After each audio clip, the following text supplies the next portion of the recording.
Welcome, brave souls, to the chilling depths of horror in detail, the realm where the shadows whisper ancient secrets and nightmares come to life. I am your guide through the darkness, and on this channel, we delve into the spine-chilling world of Wendigo horror stories that will send shivers down your spine. First story. Climate change woke up something worse than nightmares. The wind howled like a banshee as we huddled in the skeleton of an old miner's shack, our breaths misting the frigid air. I clutched my arms around myself, feeling the cold seep into my bones, despite the layers of thermal clothing. The icy fingers of fear crept along my spine, not just from the cold, but from the unnerving knowledge that the Wendigo prowled out there, somewhere in the swirling snow. Damn it, James. We can't just sit here and wait for that thing to pick us off. Tom's voice cut through the tense silence, sharp as the icicles dangling from the splintered roof beams. Quiet, Tom, I hissed, casting a wary glance towards the windows, their glass long shattered, leaving only gaping maws that allowed the relentless wind to invade our sanctuary. We need to conserve energy and stay warm. Our best chance is to remain calm and think this through. Think it through? Sam scoffed, her dark eyes flashing with frustration. While you think, whatever is out there is getting closer. She gestured to the empty, snow-choked streets of the abandoned mining town, each building a tombstone in this graveyard of human endeavor. Sam's right, Izzy chimed in, her voice trembling. Her youthful optimism had been replaced by raw fear, and it pained me to see her so vulnerable. We need a plan, not just hope. Hope might be all we have left, Nathan murmured from the shadows, where he sat apart from the group, cradling a worn copy of a geological survey like a talisman against the unknown. Hope doesn't fortify doors, Nathan, Ollie grunted, already moving to barricade the entrance with whatever debris he could find, rotted planks, rusted mining equipment, remnants of lives long forgotten. I watched the team fracture before my eyes, each person retreating into their own brand of despair. My heart pounded a frenzied rhythm, echoing the urgency of our situation. We were a group of brilliant minds, experts in our respective fields, yet here we were, outmatched by the primal horror of the Wendigo, a creature that defied explanation, a monster born from the very essence of hunger and cold. Listen to me, everyone, I said, my voice steady despite the chaos in my mind. We can't let fear divide us. We've faced challenges before, but none like this. Together, we've got a chance. Alone, we're as good as dead. They looked at me then, their expressions a tapestry of doubt and desperation. But beneath it all, I saw the flicker of resolve. We were survivors, each and every one of us. Whether facing the unrelenting forces of nature or staring down the stuff of nightmares, we had always found a way. James is right, Tom conceded, though the set of his jaw told me his pride took a hit. Let's figure this out. Together. Agreed, Sam said, nodding curtly. But let's make it quick.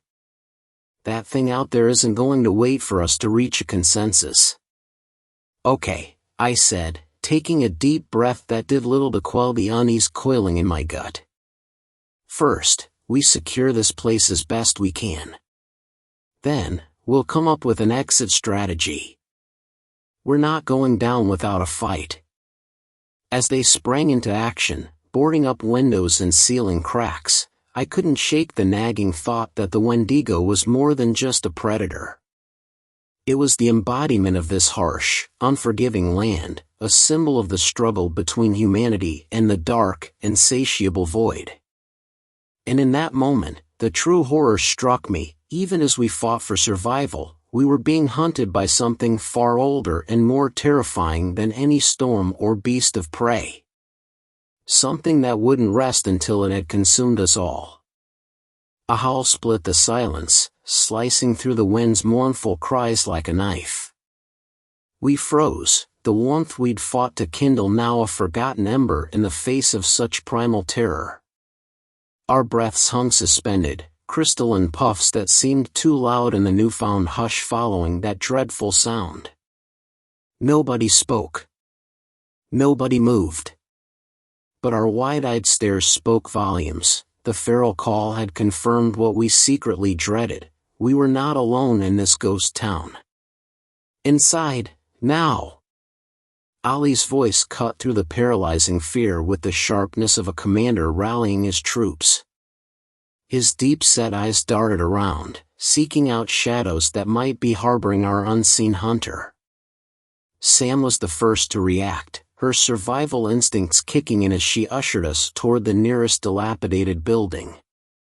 "Split up," she whispered, her voice barely audible over the mounting gale. "Look for tracks, any sign it left behind."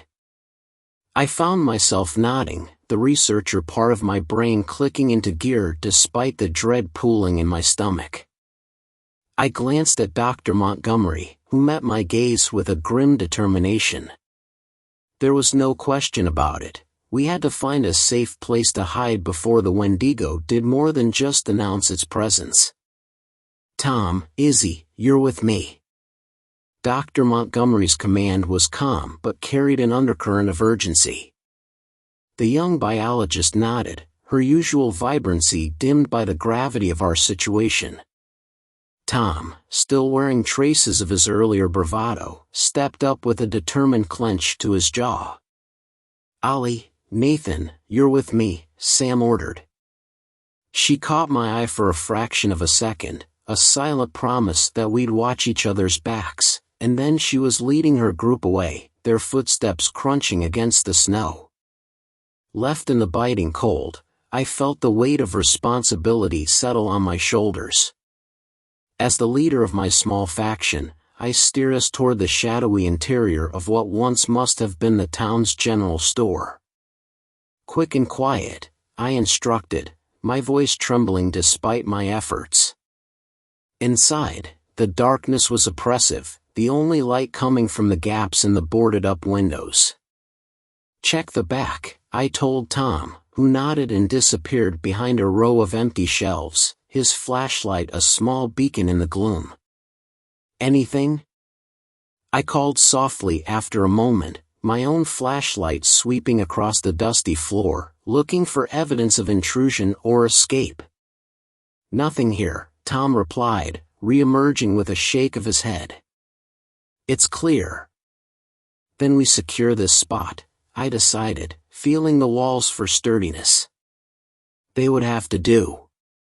But even as I checked for weaknesses in our temporary refuge, the echo of that haunting cry lingered in my ears, a stark reminder that the Wendigo was out there, somewhere, and we were in its domain now.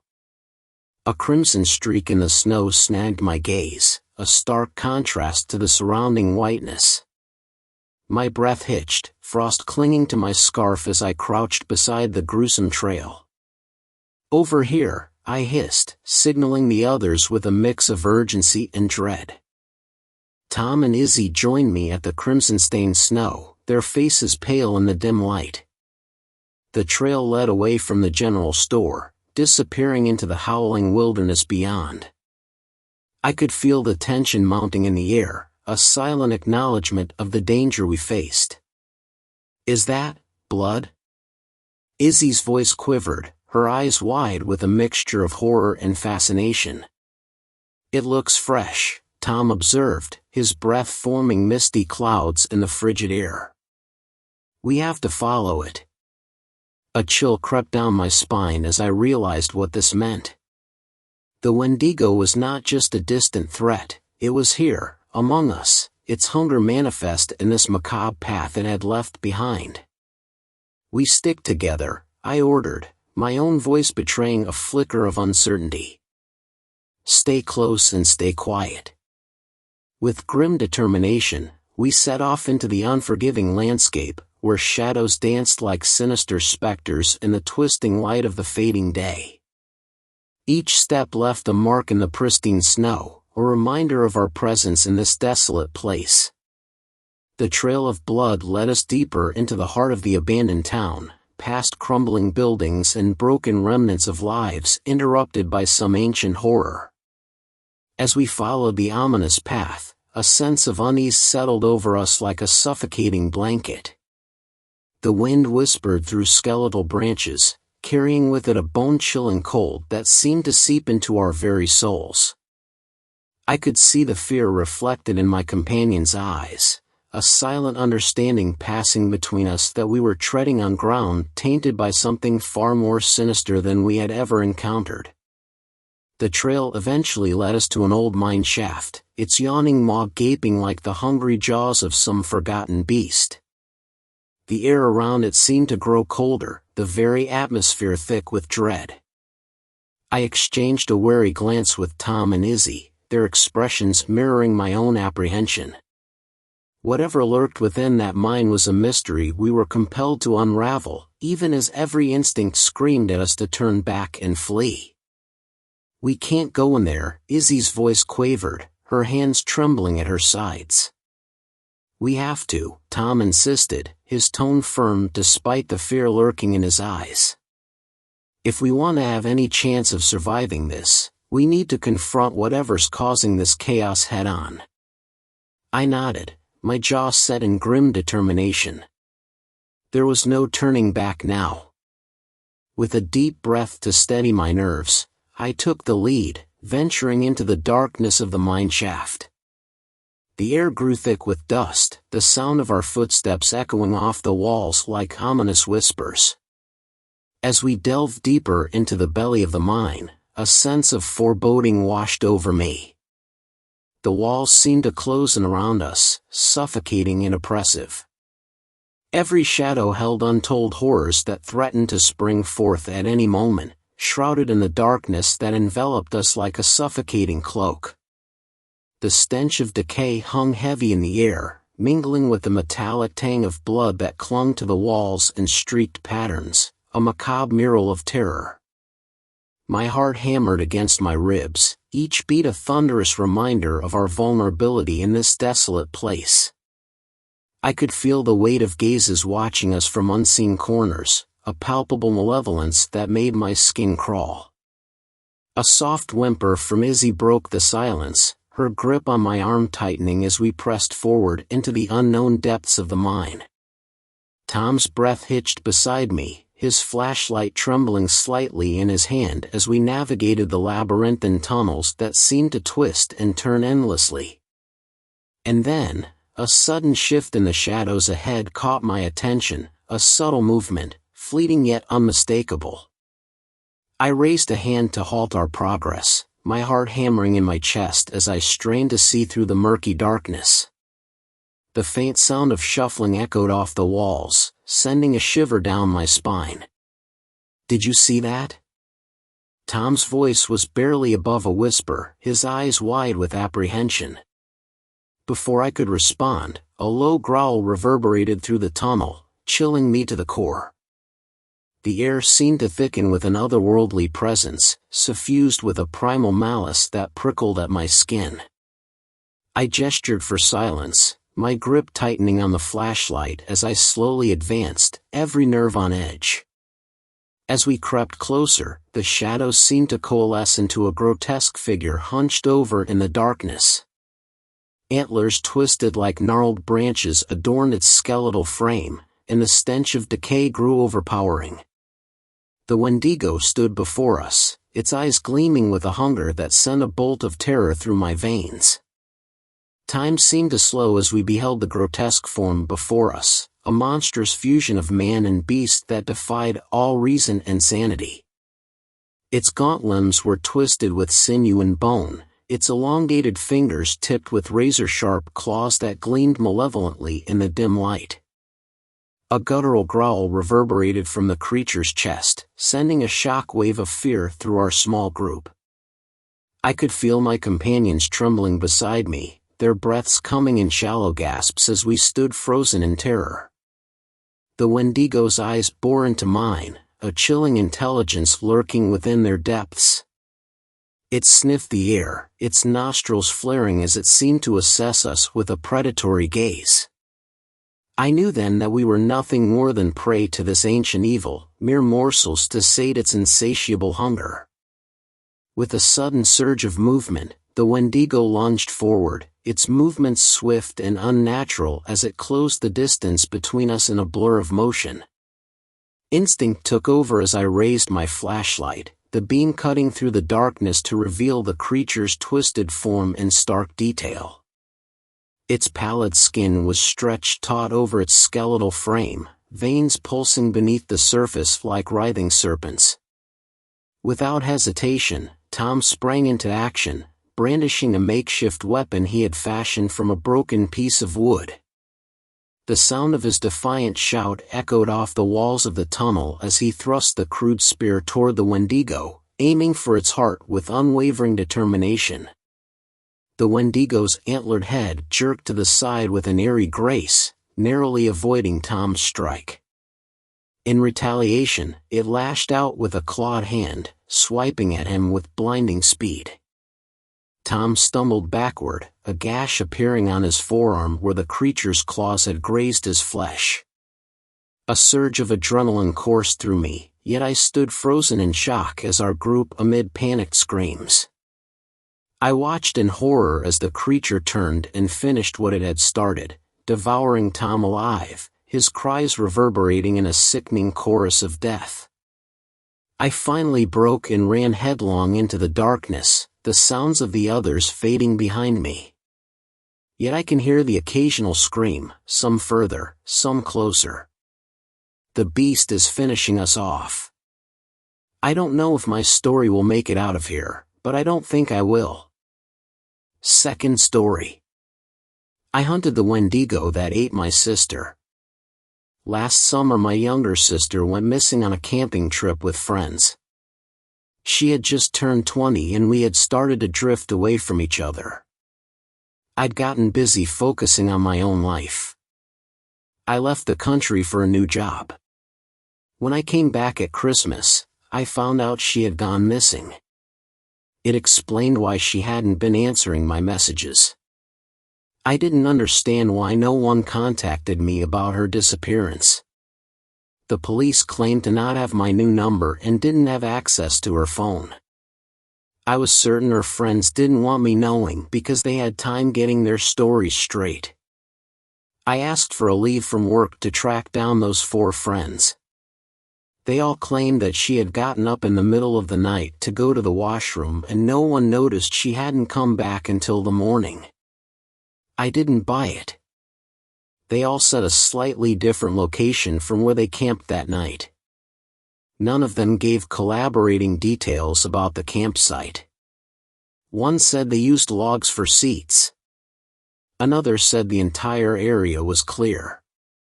They were lying where they had set up camp and it caused the search team to be looking in the wrong place. I passed along the information, but since it was still winter, the rangers couldn't search the forest. They promised when the weather got better, they would try looking in other popular camping areas in case the 4 just got confused. Her friends smartened up and refused to speak with me. Threats of lawyers started. I couldn't do anything else but go back to work and wait till spring. I got the call at work that she had been found. Well, parts of her had been found. A man who had been panning for gold found some finger bones in the river. Soon, with more people going into the forest for the season, more pieces started to be discovered. In total, half her skull, some ribs, and the finger bones were discovered. There had been some larger bones that hadn't yet been fully tested to find out if they were hers. It may sound gruesome, but I demanded photos of each piece found. I felt as if the police weren't doing their job. They closed the case saying she had just gotten lost. They claimed the damage to the skull could have happened after death. After I saw a photo of the femur, I doubted that fact. The marrow had been scrapped out. There also were scratches on the bone the police said were made by animals. It did appear to have been gnawed on, but not by sharp teeth. Our parents died when I was 17 and she was 14. When it happened, I promised to take care of her. I failed her. I assumed since she became an adult, I was no longer needed. I was wrong. If I couldn't save her, the least I could do is find out what happened. Too many things weren't adding up. I quit my job even though my boss said I could come back any time. He's lost a child, so he understood how grief worked. I did some research and packed what was needed. Then I drove to a small town by the forest looking for answers. I questioned some of the local shop workers trying to find out what happened before the group went into the woods. Apparently, my sister had become friends with those 4 locals she camped with. It was the first time they met in person but talked a lot online. I asked if there was a reason why they suddenly decided to go camping. Anyone I spoke with suddenly started to avert their eyes as if they knew more but didn't admit to it. There was an odd air about this town. Everyone appeared as if they were trying to cover up a darkness with fake smiles. After my short investigation, I headed over to the ranger's station. I've spoken with them on the phone before, but I figured I would press my luck trying to get more information if they couldn't just hang up. Only 2 people were inside the small ranger station. An older man who was double my size.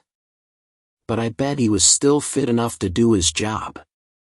A younger woman who looked like she may be his daughter walked around the desk to greet me. She was extra friendly and reminded me a little of my sister. "I'm Dustin Hill, I've spoken to Ranger Dan before," I said, and her face dropped a little. Her smile was strained once she knew who I was.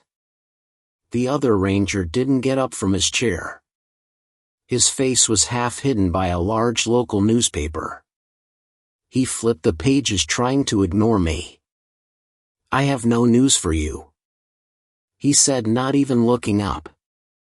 I wondered if he could feel my glare at the back of his head. The younger women looked between us in distress, unsure of what to say. "May I have a map of my sister's last location? I'm not from the area and I don't want to get lost." The older ranger sighed and stood up. He sorted through some papers and grabbed a trail map. At least he was patient, telling me which path to take and how long the hike would be. He had nothing personally against me. He just wished I accepted my sister was gone and there was nothing I could do about it. I refused to believe that fact. It's been a full season. "I'm not sure what you think you might find," the female ranger said innocently. "Anything," I told her and put away the map provided. "I'll be staying in the forest for a while." Ranger Dan frowned. He crossed his arms, disapproving of my plan. Instead of trying to stop me, he gave me a single piece of advice. "Bring a gun." I stopped at the doorway to let what he said sink in. Sure, there were bears in the area, but no one had been killed by one in over 5 years. I nodded silently, accepting the help. He must have some sort of unknown reason for acting so short with me. If I only knew what that was, I may be closer to finding out what happened to my sister. I would discover this town's secret sooner than I thought. It was too late in the day to start at the campsite. I rented a motel room, planning to set out in the morning. After it got dark, I put on my jacket to go outside for a quick smoke. I've been quitting on and off since my parents died. A figure pacing out by my window was also the reason why I decided to head outside. I startled the female ranger from earlier in the day. She had been trying to work up the courage to knock. She almost left when she saw me. It took her a moment to collect herself. It would be pointless going to that campsite. She told me. "It is because my sister was never there?" I asked her. Her lips tightened, showing that was the truth. She chewed on the inside of her cheek, not wanting to continue speaking. Yes. I hated lying. Where they really went is complicated. I don't think taking a hike is overly complicated. Tell me. I pressed after I lit a cigarette. My voice had grown cold after my sister died. I only cared about finding out the cause and nothing more. I think my harsher demeanor unnerved a lot of people. They went to Rosethorn Cabin. It's a local legend around here. She started. My sister had always liked ghost stories and urban legends. She didn't know what she wanted to do as a career yet. The last I heard, she held down a few part-time jobs while trying to figure out the rest of her life. Had she come here because she wanted to write about legends? She had always been good at writing. 10 years ago, the 2 children of the mayor went to their cabin late in the season. A massive snowstorm hit. From what I heard, there was a misunderstanding where they were staying. It was a month before anyone figured out they were stranded in the cabin. When a small rescue team arrived, they found the son in good health, but the daughter was nowhere to be found. She let the implications sink in. It was a tragedy that didn't need to happen. But what does the death of a girl 10 years ago have to do with my sister? So? No offense, but I don't care what happened to them. I harshly said. After what happened, the mayor tried to pay people to keep quiet. The son went back into the woods to live in the cabin. Some people say it was to get away from people accusing him of a crime, but others claim something else. That he, became a Wendigo. She almost looked embarrassed saying the word. I've heard about them in passing. I wasn't into myths as much as my sister. All I knew about them was that you could become one if you ate human flesh. And for some odd reason, they had antlers and a lot of images people made of them. Why do they think that beyond the suggestion he ate his sister to stay alive? Did he start acting weird? Did he look weird? I questioned. He disappeared from the cabin after the first winter. People claim to see a pale, thin wild man living in the woods. A few campers have gone missing only to have their bones to be found, but with the marrow gone. As if something had eaten it. She paused to rub her arms as if she had gotten a chill. She also started looking around, expecting someone to be listening to our conversation. I didn't believe in the whole Wendigo idea, but I would consider the Rosethorn son to have gone insane.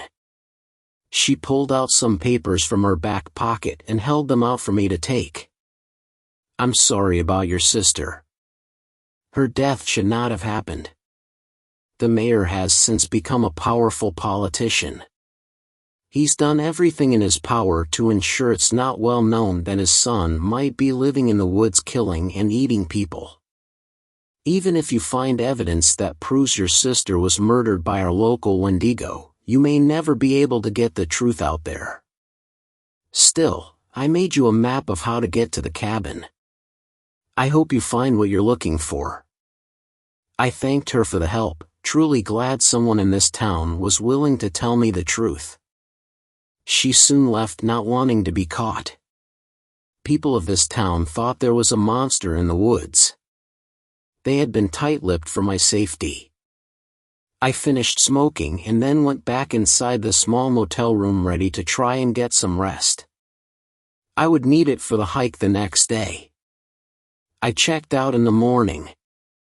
I wasn't the best at reading maps, but this one was simple enough to understand. The trails up to the cabin weren't marked. They almost had been grown over due to lack of use. I needed to take a few breaks because my pack was too heavy. My job had always been in an office. I wasn't used to hiking. My body hated every moment, but I forced myself to carry on. I found the cabin a few hours before sunset. My stomach hurt from stress and hunger. I did listen to the ranger's advice. A small handgun that had once belonged to my father was holstered on my hip. We'd only gone shooting together once. After my sister disappeared, I went to the range to practice. Each time I imagined the target to be a bear or a shadow figure attacking her. It helped me improve quickly, but it didn't bring her back. No matter what I did, she would always be gone. The cabin was barely standing. The wood had rotted the elements without being maintained for so long. For some reason, the forest was quiet. The closer I got to the cabin, the less I heard the birds in the trees. Dark clouds covered the sun, giving the entire area an unsettling look. Soon droplets of rain started to come down. I didn't plan on staying inside the cabin. I went inside to avoid the rain, wondering if the weather would get so bad that it would force me to sleep inside for the night. The floorboards creaked with every step. Soon the rain and wind outside got so heavy it felt like the small cabin started to shake. It was a tiny space. There was only a living area with a small bathroom. No furniture remained. Only a rusted, useless stove. At least the fireplace still worked. It took a few minutes to get the fire going. Then I took out my flashlight, trying to see better in the gray light. The wooden floors were less rotten inside. There were some odd spots where someone had scrubbed them as clean as the old wood could be. I got down low to run my fingertips over old scratches on the floor. Tracing my fingers over them, I realized they looked to be made by something with 4 claws. For an hour I crawled over the floor, desperately looking for anything. A scrap of fabric, or some bloodstains. I needed proof that my sister had been here. Just before I gave up, my light caught something between the cracks of the floorboards. I used my Swiss Army knife and carefully lifted the small object out from between the 2 boards. When it was in my hand, my heart nearly stopped from pain. I held a small silver letter charm. When my sister graduated, I bought her a bracelet that you could add charms to. The first one was an L for Lexi. She hated going by Alex, but as a big brother, I used her full name to annoy her. I gave her the bracelet to apologize for not respecting her name and promised to be better. I expected to get emotional finding something of hers. I'd been almost numb since I heard about her disappearance. Even thinking her name almost felt to be too much. But now, I only felt a deep heat inside my chest. The charm was put away somewhere safe. I didn't care if whatever was in the woods was a Wendigo or a guy who just lost it. I was going to kill him. The storm outside picked up.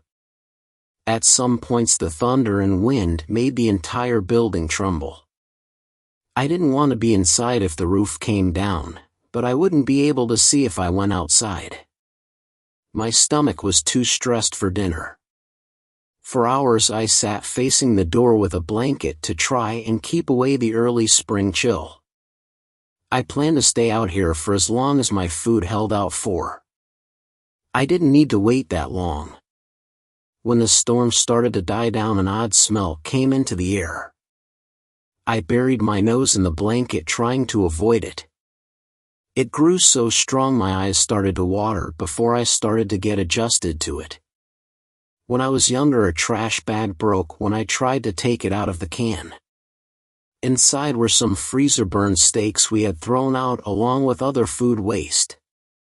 This smell was similar but much more pungent than days-old rotten food sitting in the summer heat. Since the rain died down, I could hear the footsteps from outside getting closer to the door as the smell grew. My fingers tensed, ready to draw my weapon. So very slowly the door started to open, creaking as it did so. A tall, thin figure took a single step inside the cabin. My eyes had long since adjusted to the dark. Because of this, my body froze in fear seeing what had just entered the cabin. He wore scraps of dirty stained clothing. The lips were torn away revealing pale gums. This person had no muscle mass and looked to be a walking skeleton with a thin layer of skin clinging to their bones. Long dirty fingernails gave the bony hands a dangerous appearance. For a moment the eyes appeared to glow white, causing my heart to skip a few beats.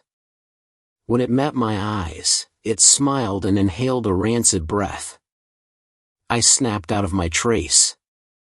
Within a second, I threw off the blanket and started firing. Even in the dark, I should have hit him at such a close distance.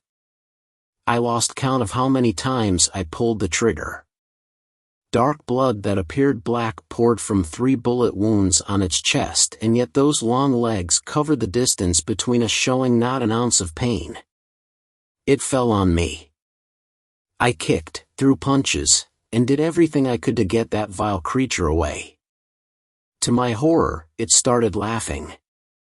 My arms were pinned down by strength it should not possess. I've never felt so scared and helpless before. You smell like her. A low voice rasped. I felt as disgusted as I was angry. I hated this thing with every single fiber. Amused, he brought his face closer. The stench was almost overwhelming. Thick blood dripped onto my clothing, soaking through. Strangely, it felt ice cold. This terrifying creature couldn't be natural. Are you jealous? He spoke through rotten teeth. You loved her, and yet I was the one to eat her. To have her be a part of me forever. Don't you wish it was you? I shut my eyes, trying to force back the sheer rage. A chill ran down my back as my mind thought of something I tried to hide from. That I had nothing left of my sister. Everything she left behind didn't feel like hers. Not even the charm I found. She was gone from this world, and I couldn't seem to find anything to hold on to. A sound came from myself I first assumed was a wild animal outside. I forced everything into my arms to throw off this creature. It tried to recover and claw at my face. In my fury, I lashed out and bit down so hard on one of its fingers that my teeth ripped it off. I spat out the foul thing, the blood almost like acid in my mouth. He reeled back in pain long enough for me to grab the blanket. In one swift moment, I'd tossed it over the creature's face, blinding it long enough to grab the pistol I had dropped in the earlier struggle. Pressing it to the creature's skull under the blanket, I fired until it was empty. More dark blood started to soak the material. With burning lungs, I crawled away, waiting for the thing to move again. Surely it was dead. It needed to be dead. And yet it sat up, black-stained blanket still over its face. Was I just seeing things? Do you still love her? It spoke in a garbled voice. Shut up. I hissed. She's still here. It raised pale thin arms as if trying to offer something. I shook my head, trying to refuse what I was seeing. I love you because she loved you. I took her into myself. We can all be together. Don't you want that? Rage boiled over. A heavy-duty flashlight sat waiting on the floor next to my pack. I grabbed it in a blind rage. The first impact against the creature's skull painfully ran up my arm. After that, I don't remember much. Not how many strikes I brought down. Not when the flashlight broke and when I switched to my fists. Or when I broke my fingers from punching down as hard as I could. All while that monster laughed. I eventually collapsed. Body and mind wore thin. When I woke, the light of dawn crept through the dusty windows. For a moment I thought what happened had been a dream. When I sat up, I found the beaten body of the creature where I left it. I considered burning down the entire cabin with the body inside. My hands were so ruined from the beating that I couldn't light a fire. Instead, I dragged the body into the woods and then kicked leaves to cover as much of him as I could. When my hands recovered, I was coming back to set a much-needed fire. The hike back was brutal. Either I hid my broken hands well, or the owner of the motel didn't care. I knew I couldn't go to a hospital for my injuries. I just collapsed in the motel bed trying to fight back the pain long enough to rest. A few hours later, a knock at the door dragged me from my nightmares. I almost didn't answer it. Just in case there was something wrong with my credit card, I opened the door wondering if I was going to be kicked out. Instead, Ranger Dan was on the other side holding a first aid kit. He silently walked inside. I let him work on the cuts and broken bones and was relieved it wasn't as bad as it felt. There were 2 sons, you know. He started not looking up from his work. The oldest son wasn't at the cabin with his younger siblings. He blamed himself for what happened and killed his younger brother. Then, the strangest thing started to happen. He grew sickly and distant. Soon, he left town for the cabin where his sisters had died. We all knew something wasn't right with him. But we didn't know how bad it was until the bones missing the marrow showed up after some hikers disappeared over the years. I chewed on my cheek tasting blood. These people had known for years about the monster in the woods, and they had done nothing. My sister, my dear Lexi, was dead because of that. I sat grinding my teeth in silent anger. "Are you heading home or somewhere else?" the ranger asked in a serious voice. At first, I didn't know what he meant. I had killed what took my sister away, but I didn't feel as if I had a home to return to. It would be impossible to just go back to my regular life after this. He spoke again and his next question made my body turn cold. "Are you hungry?" I was starving. Which was to be expected because I hadn't eaten much in almost 2 days. This hunger was different. It hurt so deep down inside it should be impossible. Like a black hole had opened in my stomach. "Why did you never kill what was in the forest?" I asked in a shaking voice. For once, he answered my question. "It can't be killed." He finished up his task and left the room, not even looking back. Once he was gone, my body started to shake. I was cold. So damn cold. No amount of hot water from the shower helped. Something was wrong with me, and I didn't want to admit it. I'm going back into those woods. I need to burn a Wendigo. But I didn't want Lexi to have died without anyone knowing what happened to her. I may not be able to come back out of those woods. Honestly, I would like to believe my mind snapped from the intensity of what happened. But didn't people say crazy people don't know they're crazy? I knew the vast empty hunger was insane.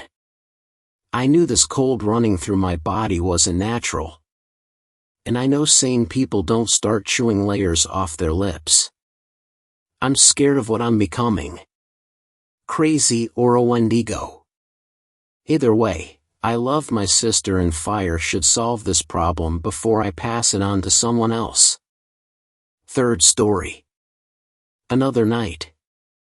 Another goddamn night, stuck in this window-lined prison. At least I have a good view, so I guess that's something. The storm raged all night again last night and only let up just before dawn. At one point, the winds were gusting hard enough to rock the tower, which was a bit disconcerting, to say the least. As I stand out on the wet catwalk around my shack, I see that the clouds haven't let us go just yet, though, and look every bit as pissed off as they did yesterday afternoon. It seems like the dry season has come to an end, which is good, since I've been slacking a bit on my fire watching duties over the last couple days. Gallows humor, right? It's either that, or sitting in the corner in a fetal position, crying, and I've been told by my ex-fiancée that I'm not an attractive crier. I haven't heard a peep from Billy since his last terrifying broadcast to me yesterday. I've tried to reach him several times since then, but no dice. I've also tried reaching Nathan and the ranger station, but all I get is static, even from my base radio set. When I first started here, I remember Billy telling me during my brief orientation that the radio should be able to reach out 50 miles or more, so I'm not sure what's going on with it. Update: I just took a quick look at the base station and found that the cable leading up to the antenna on the roof of the shack is now just a dangly thing swaying in the breeze. The storm must have decided it needed the antenna more than I did, because it's gone. I can see where the screws were torn out of the wooden mast. And before you say anything about whatever this thing is that's been stalking around deciding to sabotage my radio, I should probably tell you that the wooden antenna mast looks like it's been around for a long time. The wood was probably dry rotted to begin with, and now that it's soaked, it crumbled away in little wet brown bits as soon as I probed at it with my fingers. Speaking of whatever this Kawatami or angler thing is, I'm just going to call it a mimic, I think. I haven't heard or sensed anything weird since yesterday. I'm assuming it's still out there somewhere, but I don't think it's nearby. If it's still anywhere around here, it's probably somewhere over near Tower 12, or at least that's what makes the most sense to me, anyway. Which brings me to my shiny new lunatic idea. My Jeep. It can't be more than a mile down the northern track, still sitting there in front of that fallen pine. I could probably get to it in less than an hour, even with the wet and muddy ground. It had almost a full tank of gas, and I'm pretty sure I could outrun this mimic thing in it if I can get onto a straight shot of service road. I definitely don't relish the idea, mind you. Every instinct is screaming at me to sit my butt right where I am in this tower. I know that the ranger station will start getting a little antsy when Billy doesn't check in after a few days, but I'm also thinking they may extend it out a day or two in light of the foul weather. Maybe 5 days at the outside, and then I'll have a ranger truck parked outside my tower. The question is what they'll find when they get here. See, I've been thinking about it. Billy definitely knew more about this thing than I do. Certainly, enough to not open the door for it when he heard it outside pretending to be a Girl Scout selling cookies. That makes me think that maybe the fence and the trapdoor might not be enough to stop it if it really wants in. As pants-shittingly terrifying as the prospect of leaving the tower and making for the Jeep is, sitting here cornered in my window-lined shack, just waiting for it to show up in the middle of the night, is even worse. At least I have chance out there. I still have the Magnum. It's been holstered on my belt since yesterday. They don't issue pea shooters for bear protection out here. This thing is the most powerful handgun in mass production. It'll put down anything in North America, as long as you can hit it right. Any normal animal, anyway. Who knows what this thing is capable of? Still, it does provide a level of comfort and gives me some confidence that my plan may work, if luck's on my side. For now, I'm going to try to eat a granola bar to put something in my churning stomach and try to build a little energy. I don't think I've eaten anything since early yesterday. After that, I'm grabbing my pack and heading out. Wish me luck. Asterisk. I left my tower shortly after 10 a.m. and let me tell you, those were some of the most difficult first steps I've ever taken in my life. Stepping out through the chain-link gate into the open space beyond my small compound felt like I was stepping off the roof of a skyscraper. When I closed the gate behind me, I just stood there motionless for what must have been 5 minutes, frozen in place with my hand clenching the grip of the revolver still holstered at my belt. Even with all the stress and anxiety swirling around in my head, I was amazed at exactly how keen my senses seemed in that moment. It felt like I could hear every rustle of leaves and smell every damp patch of moss in the thousands of acres of wilderness surrounding me. In that moment, I felt very small. Very insignificant. Trivial. When my chest began to ache, I realized that I had been holding a breath in, subconsciously afraid to make even the slightest sound. I let it out slowly and forced myself to breathe normally again. Scanning the trees, I turned slowly in a circle, eyes searching for anything that seemed out of place, like it didn't belong. But there was nothing there. Everything seemed normal, at least to me. Casting one last look over my shoulder at the refuge of my tower, I started off along the seldom-used service road to the north, careful of my footing on the muddy and uneven ground. I allowed myself to move at a slow jog, fast enough to make good progress, but not so fast that I was announcing my presence to the world. Not so fast that I couldn't hear the forest around me over my own breathing.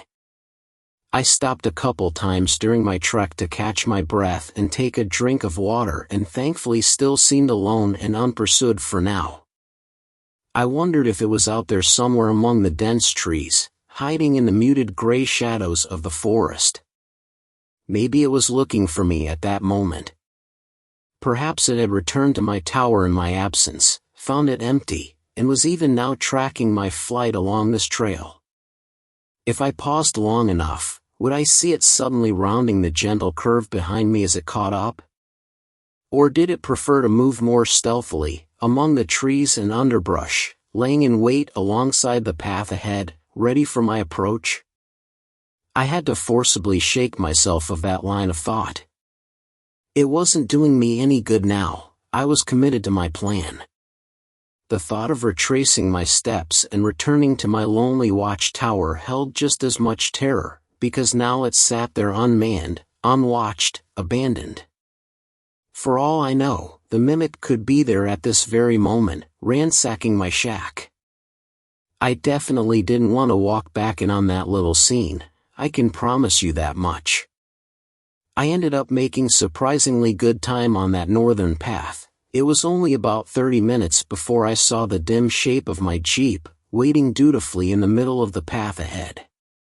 The matte tan paint job and black cloth roof stood out remarkably well against the muted greens and browns of the surrounding forest. Urging my pace to quicken, I covered the last 100 yards before I even realized it and found myself standing at the door, hand on handle. I paused. A chill ran down my spine, inciting an unbidden shiver. I realized then how quiet the forest around me was and wasn't sure how long it had been this way. I felt that something was out of place and so did the native fauna. On any given day, the trees were alive with the sounds of wildlife. Squirrels and chipmunks chittered, insects buzzed, and 1,000 varieties of birds called and sang from the treetops. Not now, though. It was as if they had all left, and I felt very alone in that moment. Only, not quite alone. Somewhere out there, in that sea of trees, something stalked. Something that didn't belong in the light of day. Something that didn't belong under the watchful eyes of Mother Nature. I was pretty sure she wouldn't have let something like the mimic evolve, had it not been hidden in its underground realm. The door of the Jeep was thankfully quiet as I depressed the latch and swung it open. If this had been a horror movie, I'm sure an ear-splitting screech would have erupted from its hinges, but in real life we tend to take care of these vehicles pretty well. In the best of times, they are the only convenient transportation for 20 miles or more. In times like this, though, it was likely the only thing that would save my sorry ass. I jumped in and pulled the door shut behind me with a dull thunk, subconsciously locking it. I almost laughed aloud when I did that. The entire top of the Jeep was nothing more than canvas and plastic windows. A feisty hamster could probably have penetrated my little haven. I doubt the mimic would even think twice about it. The Jeep fired up immediately when I turned the key in the ignition, and I threw it in reverse for the most ungraceful 14-point turn you've ever seen on the narrow and muddy service road. Once I got turned around, I didn't waste any time directing it back the way I'd come. The service road was really little more than an uneven and ill-maintained dirt trail and was only ever used infrequently by the rangers and lookouts. As I'd previously mentioned, it was a rough ride, even for the heavy suspension of my trusty steed, so I had to keep it at a reasonable speed. The very last thing I needed was to snap an axle or bounce myself right off the road and into the trees. Compound the condition of the trail with the fact that it constantly wound and curved as it progressed, and it meant that even my best speed wasn't too much faster than I could run on foot. That's okay. Once I got past my tower, the service road was generally better maintained and followed a more or less straight path. I'd be able to build some decent speed there, and I'd be out of the wilderness and standing at the ranger station in an hour or so.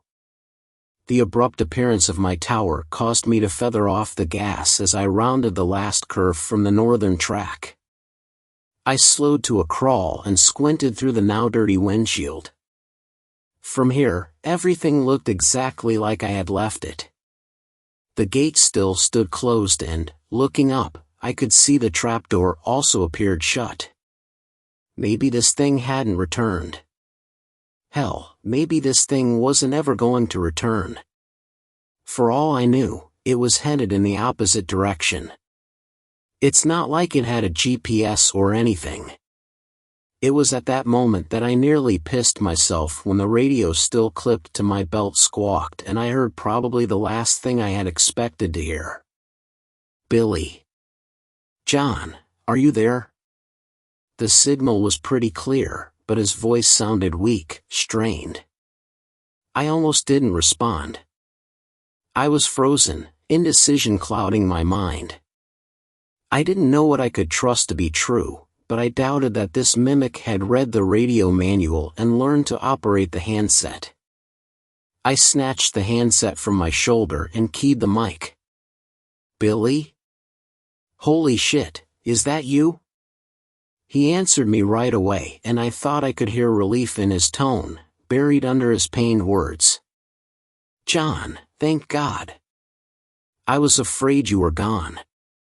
My eyes drifted to the trail leading past my tower. Toward the ranger station. Toward safety. Another 5 minutes and I would have been, Billy.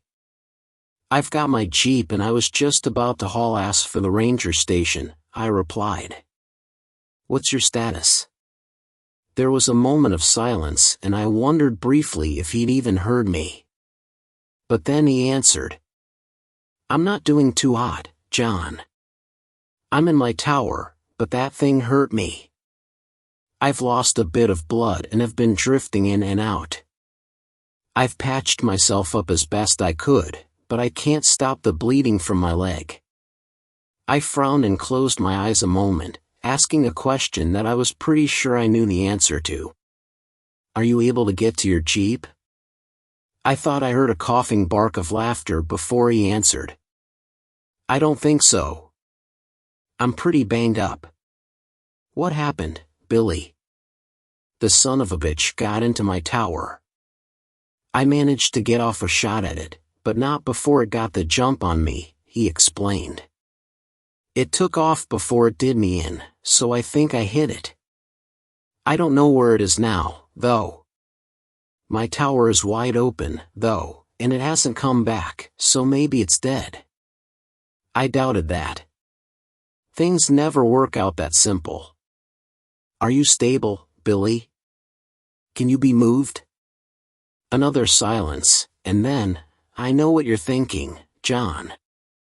Turn your Jeep east and haul ass to the ranger station. That's an order. I dropped my forehead to the steering wheel, closing my eyes and cursing. It would have been easier if Billy hadn't radioed me. I know it's selfish. I know I'm an asshole for even thinking it, but I could have been blissfully out of range if he had only waited another 10 minutes. I could still put the throttle down and get out of here. I could still race for the ranger station and have them mobilize a chopper to come back for Billy. But they were at least an hour away.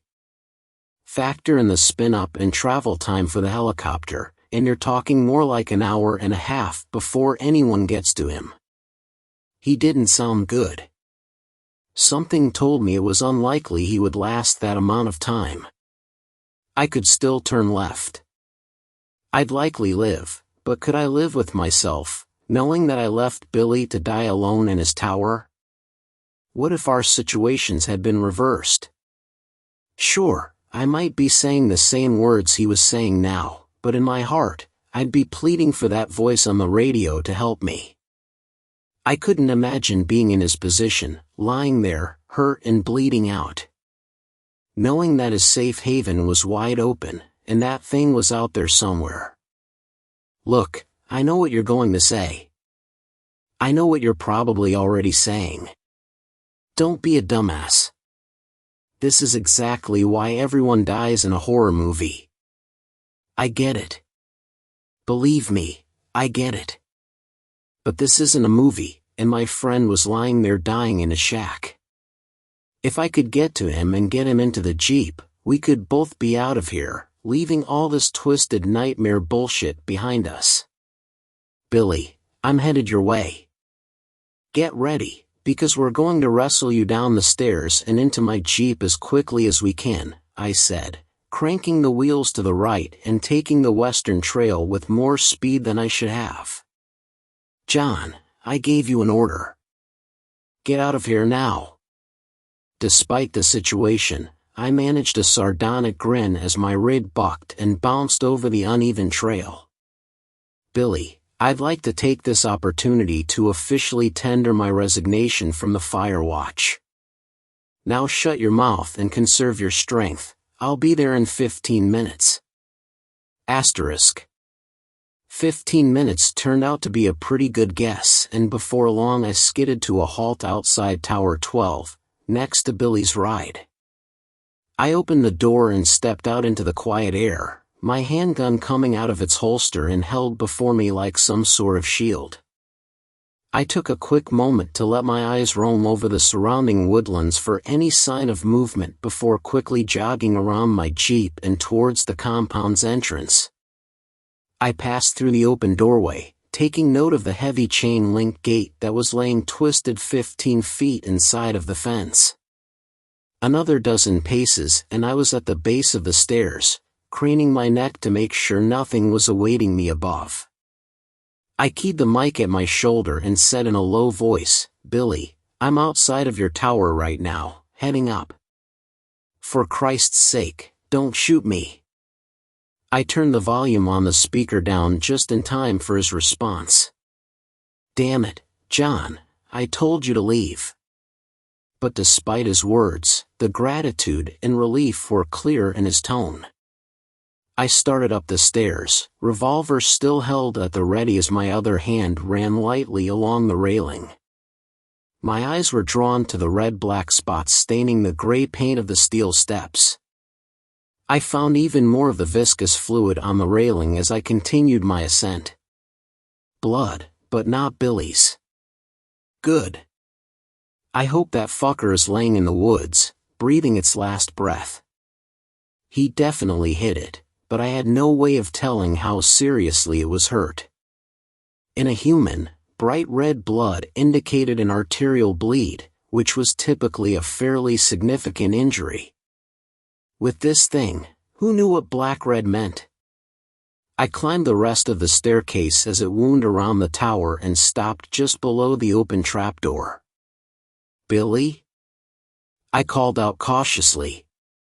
A pause, then came his reply, shaky and with a wheezing sound that I didn't like at all. How do I know it's you? Say something that this fucker couldn't have heard you say before. I've always admired and respected you, I answered without hesitation. Asshole, he said under his breath. Come on up. I took another couple steps, cautiously poking my head through the trapdoor. Billy was sitting upright, more or less, resting his back against the doorframe of his shack and aiming his own handgun generally in my direction. As soon as he saw my face, he dropped his hand to his side, the stainless steel barrel clanging against the metal walkway. As I stepped fully through the trapdoor, I noted two things immediately. Firstly, there was a significant amount of that black-red ooze splattered around. Secondly, I realized how badly injured Billy was. His face had gone gray with a sickly paleness, and his breaths came in ragged hitches. Blood-soaked bandages wrapped both forearms, and the side of his face was covered with a crimson rag, taped haphazardly down. His entire khaki park shirt was painted in a hellish tie-dye of shades of red. But it was his leg that worried me most. A tourniquet had been tied around his thigh near his groin, but the pants leg was a cherry red below that, and was glistening in the late morning light. Jesus, Billy, I exclaimed, holstering my gun and rushing to his side. He waved me off as I knelt beside him. I know. It looks bad. Save it for later.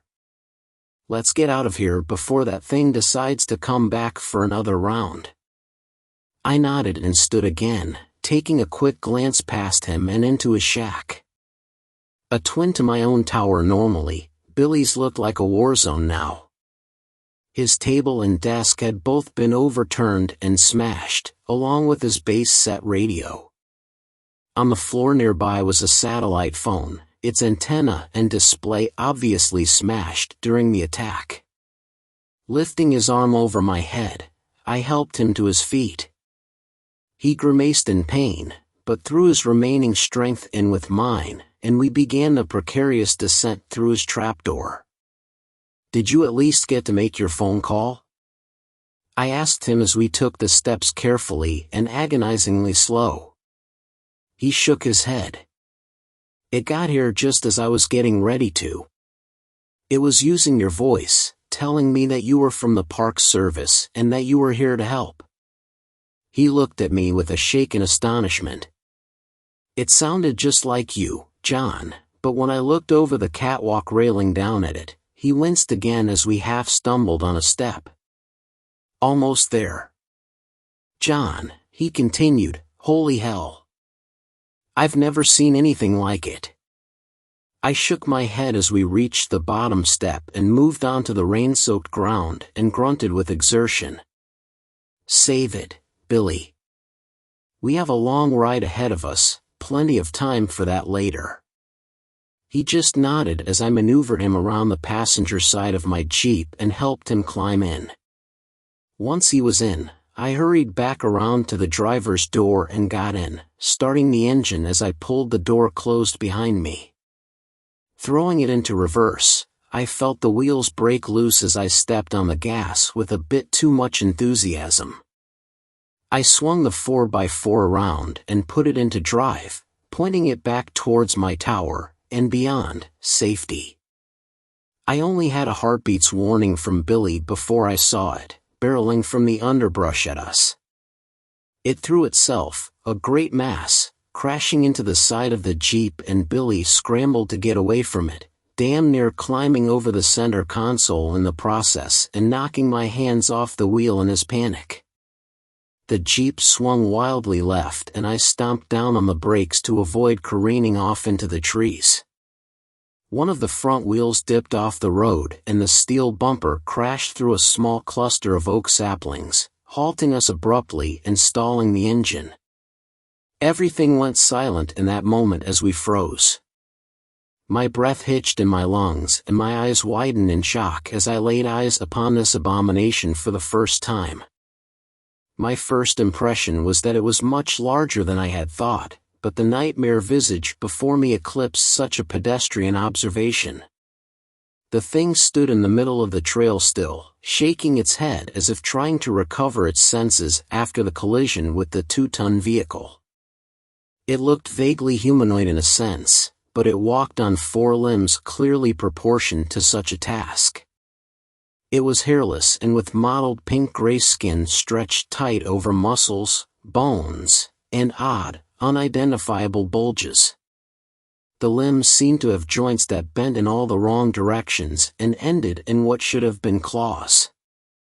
But instead of the distinctive keratin-composed sharp nails that seemed so familiar in the natural world, these seemed to be extensions of the creature's skeletal structure, protruding painfully through its veiny translucent hide. But worst of all was the bulbous and disproportionately large head that topped an oddly gaunt-appearing neck. It was oblong and reminded me of the shape of a feline skull in general appearance. Its maw seemed a jagged tear across its face, with ill-fitting and chaotically positioned teeth that didn't seem to allow the mouth to close properly. I couldn't see any eyes, but where they should have been were instead 2 bulbous and cyst-like organs, seeming to bulge and flatten in a slow rhythm, as if bladders filling with air or liquid. I reeled back in revulsion as it turned its sightless head in our direction searchingly. Flaps of skin on either side of its malformed snout opened slowly like some obscene blossom composed of milky gray bat wings, and I had the sense that it was using them to try to somehow locate us. It was then I saw where Billy's shot had struck the creature in the face. One of the snout flaps was nearly completely severed, hanging limply in contrast to its sibling, and a gouge furrowed by the bullet's travel creased along the right side of the thing's head, piercing and ravaging the bulbous organ on that side and leaving it a deflated sac. When it turned its head farther in our direction, I could see clearly where it had bled significantly from the shot, but was horrified to see that the wound had already sealed itself and a shiny silver scar was left to mark the incident. "I knew I hit you, you bastard," Billy whispered, half to himself. The mimic stopped its motion, and we watched as the uninjured bladder on its head expanded like a half-filled party balloon. It dipped its head a bit and we saw 2 membranous slits in the top of its skull dilate. A moment later, the twisted sound of a human voice assaulted our ears. "I know you're out there." The voice was unmistakably Billy's but was distorted and wrong. I thought that the wound from his gunshot probably had something to do with that. The thing raised its head again, turning a bit more in our direction, and took a few experimental steps forward. Again, it paused and lowered its head. This time we heard what sounded like the pained roar of a bear, almost perfectly replicated, except for that same distortion that we had heard previously. Had this thing killed a bear? I held my breath as we watched it again raise its head and take a few more contemplative steps in our direction, slowly swinging its grotesque snout back and forth. I could see how the flaps of skin that were flared open where its nose should have been twitched minutely back and forth, and I felt like it was using them to listen for us. "It knows we're here somewhere, but it can't see us," whispered Billy, leaning close. "But if it gets close enough, I'm thinking we're done for." I looked over at Billy and realized that there was no way he'd be able to make a run for it in his condition. From the look of the thing growing ever closer to where we cowered in the Jeep, I thought it was likely we didn't have much time before it got close enough to hear our breathing or heartbeats, or whatever, even inside the 4x4. When that happened, I knew what would come next. Billy closed his eyes a moment and turned to me. There was something in his eyes then, some sort of acceptance that I didn't like one bit. "Get ready with that cannon," he whispered. "You're only going to get one chance at this fucker." "What are you talking about?" I asked. A moment later, I had my answer. Billy took a deep breath and mustered every bit of his strength, flinging the door open and staggering out of the Jeep. "I'm right here, asshole!" he shouted at the thing, limping weakly across the road away from the Jeep. The mimic whipped its head in his direction instantly, but tilted its head to the side, seemingly momentarily puzzled at this unexpected turn of events. Billy held his own magnum in his hand, but he was too weak to raise it towards the beast. Still, he pulled the trigger and a resounding boom seemed to shake the air. The mimic flinched at the deafening sound of the gunshot, the flaps of membrane at its snout snapping shut protectively, but its stunned hesitation didn't last very long. In an instant, faster than I would have thought possible, it launched itself on powerful limbs at Billy, knocking him to the ground and tearing at him with teeth and claws. I heard my friend start screaming then, a horrible, soul-rending sound that I'll never forget as long as I live. But now was my chance, and I took it. I swung the door and stepped out of the Jeep, my gun coming free of its holster in the same movement. The creature was preoccupied with what was left of Billy, but as soon as I brought the gun up and thumbed back the hammer, its head whipped around at me. It crouched like a compressed spring as it prepared to launch, but I was quicker. The report of the gunshot was incredible, and the recoil of the powerful round rocked my wrist back painfully. The beast staggered and I saw a burst of blood and tissue explode from the wound near where its shoulder met its neck. It howled out an otherworldly cry, sounding like a bedlam mixture of man and beast, but though the wound seemed terrible, it tried once again to throw itself at me. I was set in my course, though, and took step after step towards the creature, pulling the trigger again and again until the gun ran dry and all I was left with was the clicking of the hammer and the high-pitched ringing in my ears.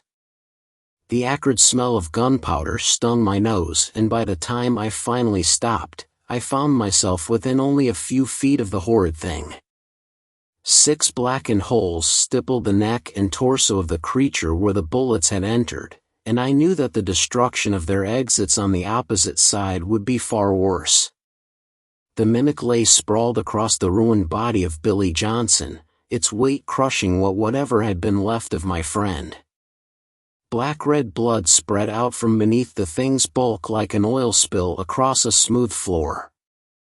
I noted with some muted surprise that the creature still twitched and slowly flexed its powerful muscles, and a wheezing sound was quietly emanating from the slits on the top of its skull.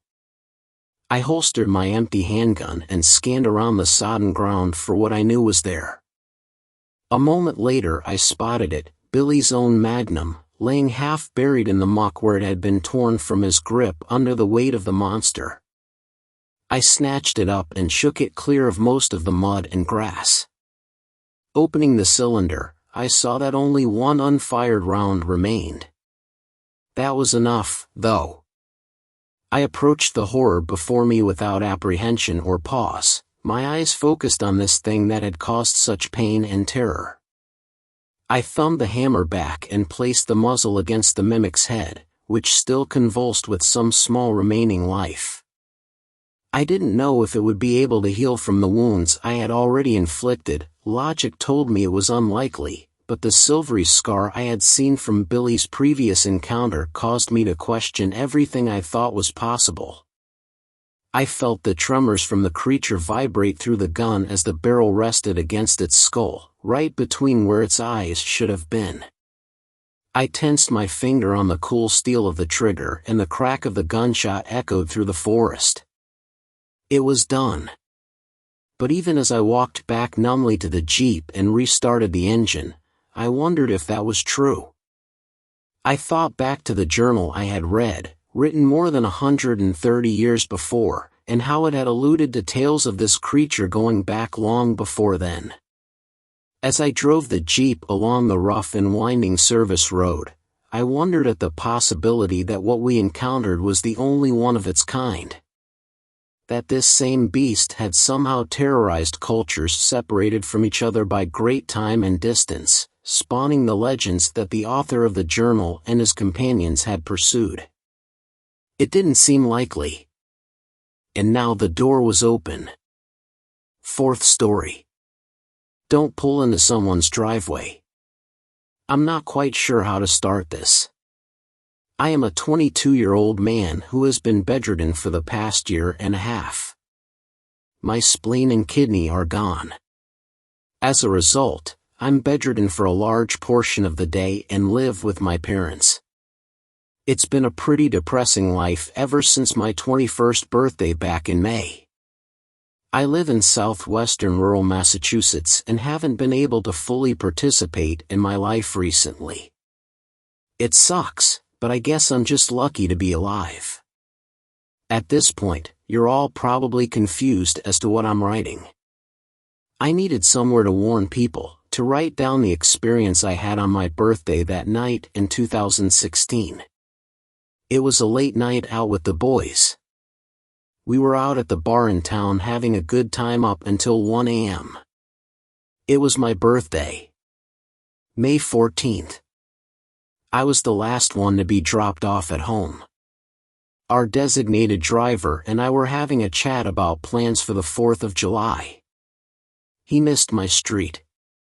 He said he would turn around at the next chance, and I told him to just pull out of someone's driveway. Unluckily for us, the next house never had anyone home. And now I know why. The house was a dark, dreary color. It was the kind of house that shouted old but still looked like it was in a decent condition. There was always a truck in the driveway, but it hasn't been touched for years, and the lights are never on. I told our driver, John, to pull into this driveway.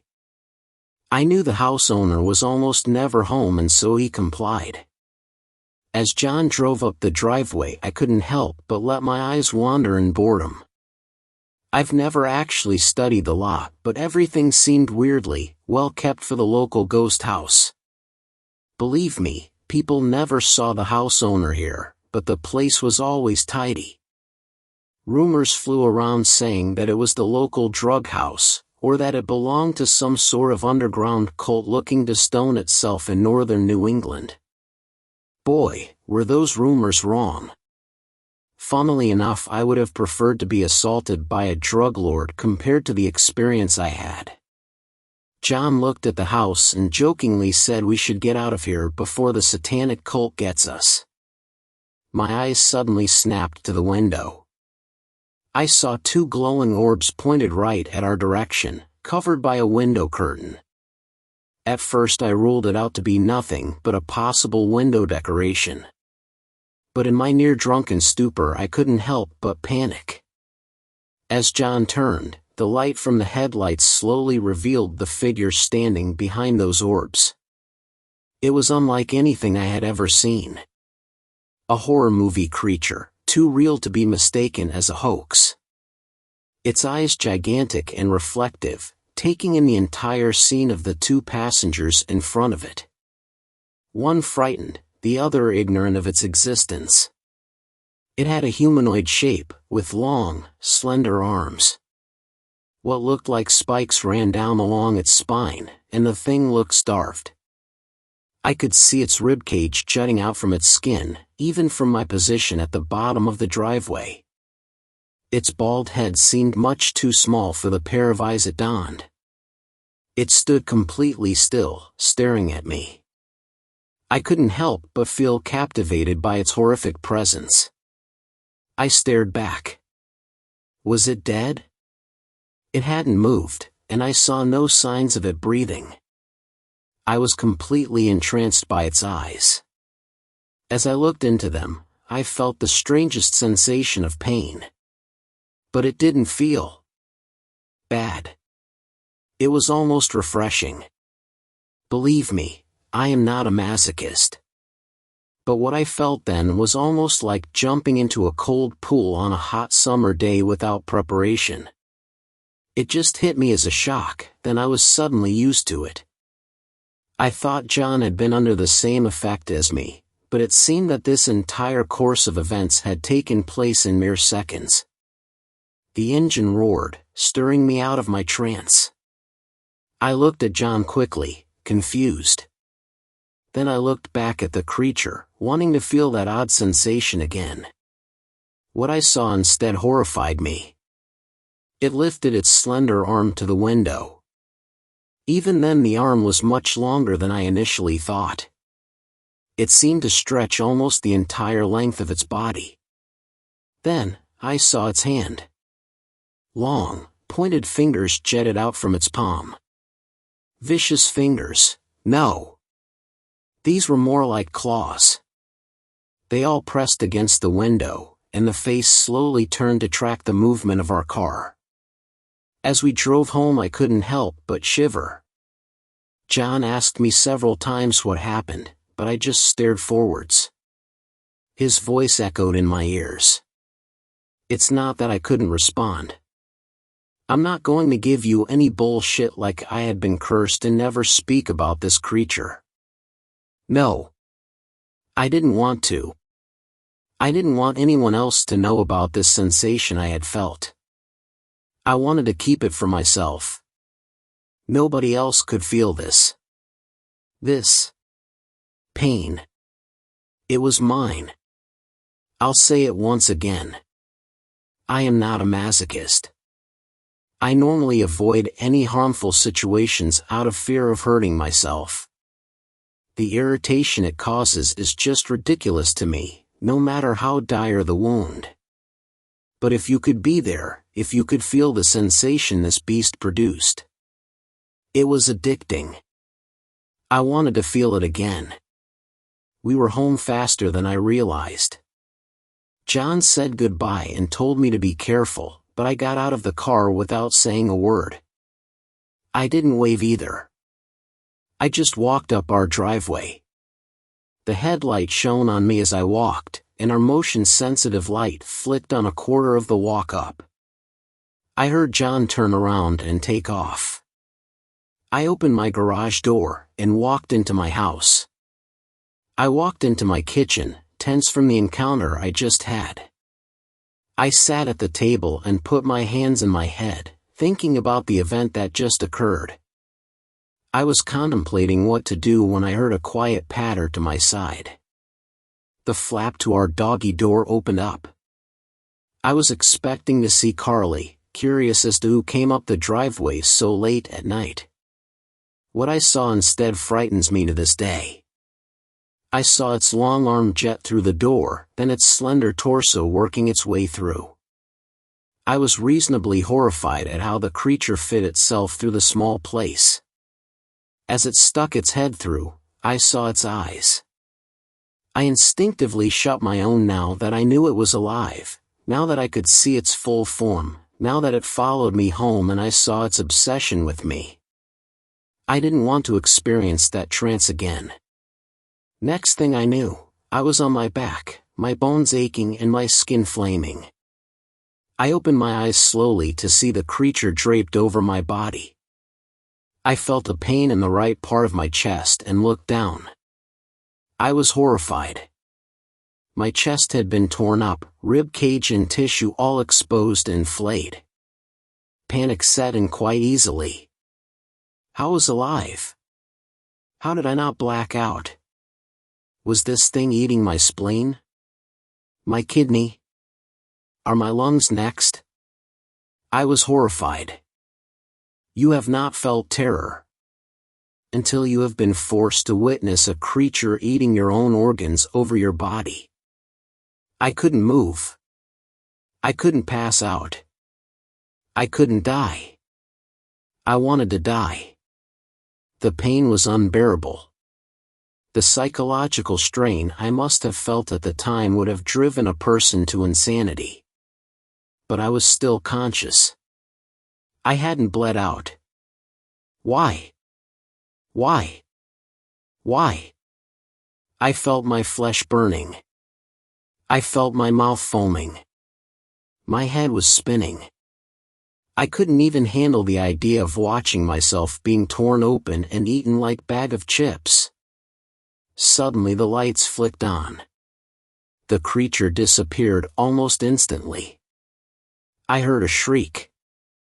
I saw the legs of both my parents and my dog yelping uncontrollably as I passed out. I remember the sudden feeling of relief as my mind faded into the black. I woke up in the hospital half a week later, somehow still alive. Apparently I lost my spleen and one of my kidneys. My flesh around the area of injury was also mostly artificial, according to the surgeon who greeted me. I looked around for my family. My parents weren't in the room. Instead, a man in a suit sat in a chair at the foot of my bed. He was small and had his hair gelled back. I would say he was 5 feet 6 inches and seemed to be about 160 pounds. Not much muscle on him. He introduced himself as Mr. Brent. He said it was a code name and I wouldn't need to know much about him. I guess he was a CIA member or something. He paid for my entire operation. I wasn't quite sure what was up with the act of kindness, but it must have been expensive. All he asked for was some answers to his questions, then he might answer some of mine. So I told him this story. Then he filled in the gaps for me. I guess my parents had gotten a call from John telling them to come get me. John thought that the alcohol had hit me too hard since I seemed completely phased out on the way back. When my parents found me, they didn't see the creature. Only me lying there with my torso torn open. They thought that I was dead until they checked my pulse. Even the doctors in the ER said I should have been. Apparently John was found dead the next morning, and had apparently died on the walk from his driveway to his house. All his organs were missing.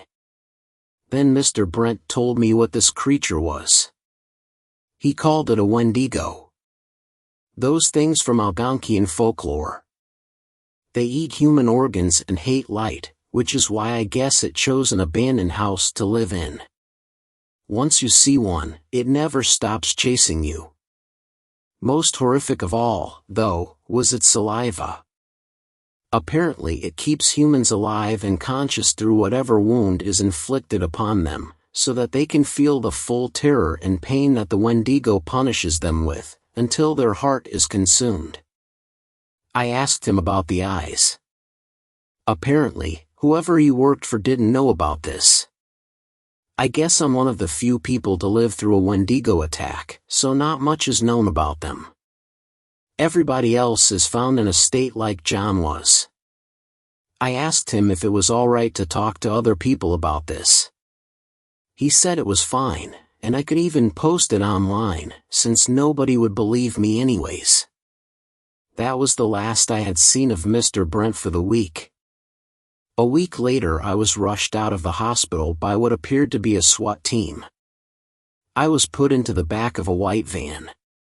Surprisingly enough, my parents, my dog Carly, and Mr. Brent were all sitting in the back. There were 2 bright lights blazing down on us from the ceiling of the van. I asked what was going on, my chest hurting from the pressure of my lungs expanding. Apparently we were being moved to a secure location. Mr. Brent had told my parents the story of my Wendigo attack. My father, at first, thought it was bullshit, but complied. My mother simply wanted me to be safe. We got to the secure location within half an hour. Turns out it was a house far away from town. About 5 miles out, in the middle of nowhere in an already rural location. While the movers that had our stuff were getting everything into the main corridor, Mr. Brent explained the nature of his organization, but I could tell he left out many details. Apparently, they find people like me who survived paranormal attacks, then protect them in exchange for information. The house itself looked ridiculously expensive. He told us that it has a security system that causes the lights to go on whenever movement is detected. Each room will always be lit when someone is inside, and the outside has large floodlights that only go on at night whenever they detect movement. It's the first house in the district connected to the town's power station, and has 10 backup generators. Mr. Brent gave us a schedule for times that we can leave the house safely. From 9 a.m. to 3 p.m., every day of the year. I occasionally hear the lights outside turn on. At first, it startled me. But after a couple of nights in our house, I realized just how safe we were now. I'm only ever nervous when all the lights turn on nearly instantaneously around the foundation, followed by the sound of flickering movement towards the brush. I often talk with my parents about the whole situation. They say they're just glad they can be sure that we're all safe, and that Mr. Brent and his organization were kind enough to help us. I often wonder if they're being hunted, if even Carly is being hunted. I want to ask Mr. Brent so many questions, but he disappeared after the move-in. I haven't seen the Wendigo since that night, but it's possible I may look outside one night and see it staring at us, hoping for a chance to strike. I just hope that when that time comes, our fortress will hold up as Brent said. I'm posting this in hopes that whoever reads this will believe me. This isn't about trying to scare you or looking for media attention. This is a warning to everybody who spends late nights out. If you see a shadowy figure in the night, do not leave the light. Do not make the same mistake I did. There's a reason some houses are abandoned, and I fear I may have awoken one of those reasons. Fifth story. How I made my very bestest friend on the dark web. I'm a bit of a nerd. I tend to hold on to that pretty tightly, since I don't really have anything else to go with. I don't have any friends, and I'm not athletic in the slightest, so I spend most of my time online watching fail videos on YouTube. I guess it's fun, but really it's just a way to fill the time. I've been learning more about the dark web lately. It seems like every show for boomers is currently using it as some great faceless evil. If it scares my parents even though they know nothing about it, then of course I'm going to be a little curious. Some general research led me to downloading the Tor browser and doing some basic searching about. The whole .onion thing at the end of web addresses seems super dumb, but whatever. It was exciting to be doing something that I knew my parents didn't want me to. It's a thrill, and I don't have too many of those in my life. Most of the people in my school are going out and trying beer or hoping to get someone in their bed, and I'm goofing off on the dark web. I swear, this isn't the origin of a serial killer. I'm just shy in social situations. Occasionally the ads are pretty weird and messed up on Tor. So much porn. Guns. White supremacists. Survivalists. I haven't seen any human trafficking stuff, which, believe me, huge relief. The truth is, I'm pretty straight edge. Playing on the dark web is as dangerous as I get, and I like to stay in the safe areas. I just dip my toes in to feel that taste of excitement.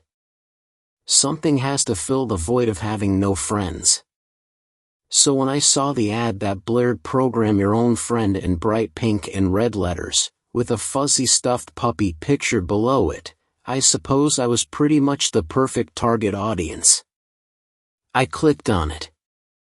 I went to a site that had lots of fluffy clouds and pictures of tons of different stuffed animals. It was like the place in the mall where you make your own stuffed animal, but way bigger. They had everything. Llamas. Narwhals. Platypuses, or are they platypi? Squid. A three-legged dog with a little set of wheels scaled to its size. There were even little baby doll-looking ones, but let's be real here, that's just creepy. In the middle of the page was a button that said, "Design your friend." I clicked on it, and it took me to a chat screen. Text started to appear on my screen. "Hello, friend. I can't wait to be your best friend and love you forever. I just need a little help to get to know you. Answer my questions, and I'll be able to be the best friend you've ever had. Are you ready to get started? Just type your answer below. I stared at the flashing cursor for a second before I decided that it couldn't hurt to play around with the design program. I didn't have to get anything. I'm ready, I typed. That's so wonderful. Let's get started. If you were to have the very bestest fuzzy friend ever, what animal would they be? I thought for a minute. I wanted to say something fun. A gorilla, I typed. That's so fun. I love apes, too. I am one, after all, because I'm going to be your very bestest friend ever. What color would your gorilla best friend be? Light purple, I typed immediately, getting into the process. Such a wonderful color. Now, I want to be the very bestest friend I can be. What would you want me to be able to do to be your friend? I thought for a moment. Could you talk to me? I typed. Of course. Talking is what friends do, silly. What else? I'd like to be able to snuggle you. I love snuggles. Love, what else? Could you help me make my family pay more attention to me? They always ignore me and pay attention to my older brother, I typed. I'd be happy to do that. What are bestest friends for, after all? What else? Can I take some more time to think about it? Of course. You can always tell me what else you need me to do after I've arrived, and I'll update myself. Also, I want to tell you about a super special offer. The people who help me be your very bestest friend are a new company and really need some customer reviews to show their product is great. You have been randomly selected to be a product tester. If you are willing to leave a detailed review of why I am the very bestest friend ever, then I can come be your friend for free. Is that okay? I was so into the whole thing, my fingers answered almost as if they were on autopilot. Yes. Wonderful. If you give me your address, then I will be there in 2 to 4 business days. I hesitated for a second, leery of giving out my address, but I figured it was public information anyways, and it wasn't like I'd given them my name, so it was probably okay. And, honest, I wanted a new friend. I typed in my address. I can't wait to meet you. This chat will automatically close. A couple seconds later, it did. The wait was agonizing. I rushed home from school each day to see if I had a package, terrified of explaining it if my mom checked the mail first. Don't worry, Mom, I just gave our address out to a random website on the dark web, it's totally no big deal.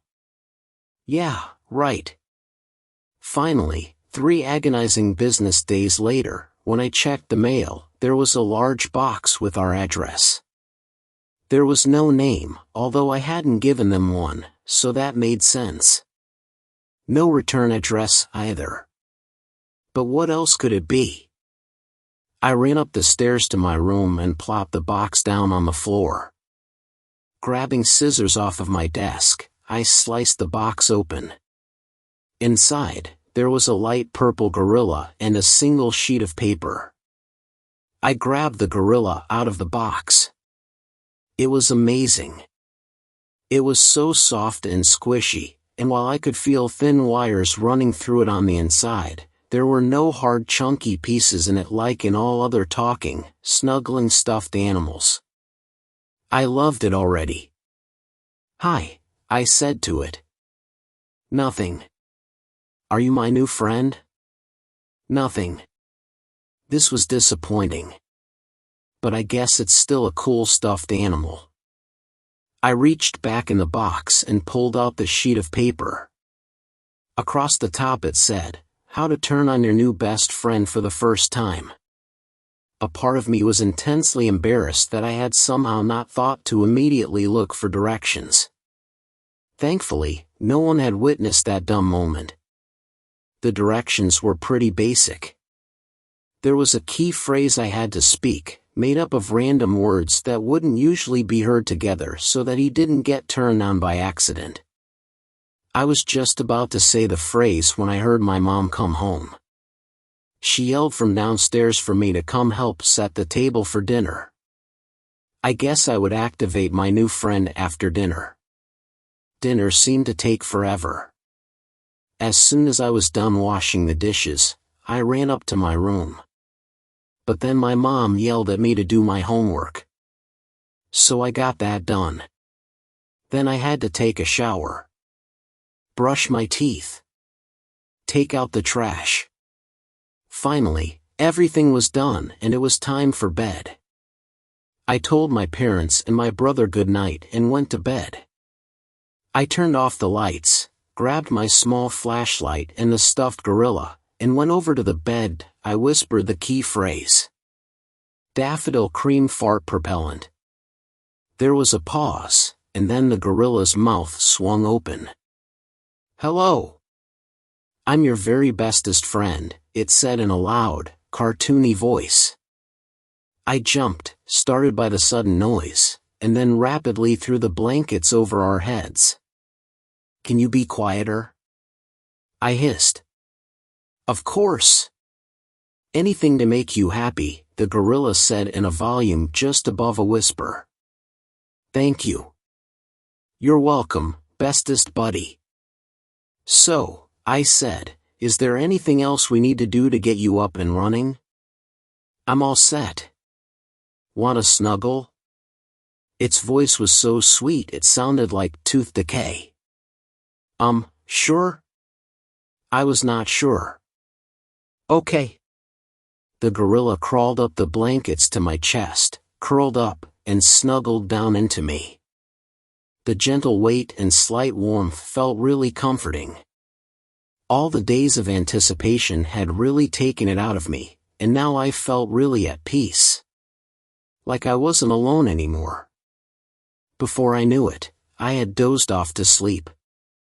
When I woke up, the gorilla was gone. Ah, gorilla? I asked awkwardly, realizing I had never given it a name. It didn't respond. I looked around my room, but I couldn't see it anywhere. What I did see, though, was a chat screen open on my computer. Good morning, bestest friend. I'm out running some errands, but you can talk to me by sending messages here and I'll respond from wherever I am. Where did you go? I typed. You told me during setup that you wanted my help making friends and having your family pay more attention to you than your older brother, right? Yeah, I typed. Well, I'm working on the friend project. Do you know someone named Devin? He's in my bio class. He's headed over to your house right now. He wants to hang out. You'll probably be hearing my knocking in just a minute or two. Devin never wanted anything to do with me. This was weird. Guess the gorilla was an amazing persuader. Okay. Odd choice, but cool, I typed. Don't worry, I'll help you make even more friends. There was a knock on the door. Be right back, I typed. I ran downstairs and pulled open the door. It was Devin. He was shaking. His face was pale. Devin, you okay? I asked. I'm here to hang out, he forced out, his voice quavering. I brought him inside and shut the door. Dude, what's wrong? I asked. It's got my family, man. What? What's got your family? The purple gorilla. His voice was almost a whisper. He has them tied up in our basement. He said if I didn't come over to hang out, and if you didn't have a great time, he would kill all of them. And then he Devin was overcome with emotion and started sobbing. I reached out to put my hand on his shoulder, but he shrugged it off. He hurt them, man, Devin said. Just to prove he meant business. He hurt them. There was so much blood. It was everywhere. Stay right here, I'll be right back, I said. I ran upstairs and back to my room, fell into my computer chair, and started typing. What are you doing? I typed. Helping you make friends. Everyone will love you as much as I do. Love. You hurt Devin's family. I had to. Devin didn't understand, and he needed to understand. Now he's your friend. This isn't right. It's what you wanted to have so you could be happy. I also talked to your family, and them paying too much attention to your brother will no longer be a problem. In fact, they won't be able to stop paying attention to you now. They're in the living room, go see. I'll be home soon. I shoved away from my desk and ran back downstairs. In the living room, I saw something that will be burned into my memory for the rest of my life. My brother was on the ground, not moving, with purple blotches on his neck and a gray pallor to his face. He wasn't breathing. My parents sat in chairs, ropes tied around their arms and midsections, tape across their mouths. They seemed to be looking at everything very intently. It took me a moment to figure out why. The gorilla was right. They wouldn't be able to stop watching me without eyelids. The front door opened, and the light purple gorilla walked in. Hello, my very bestest friend, it said. I hope you liked your surprises. I would be very sad if you didn't like them, and I don't think you'd like me very much when I'm sad. And with that, the light purple gorilla turned and walked up the stairs. Thanks a lot for watching the video till the end. Subscribe to our channel Horror in Detail. Drop your opinions/suggestions in the comment section, and like the video as it helps with the YouTube algorithm.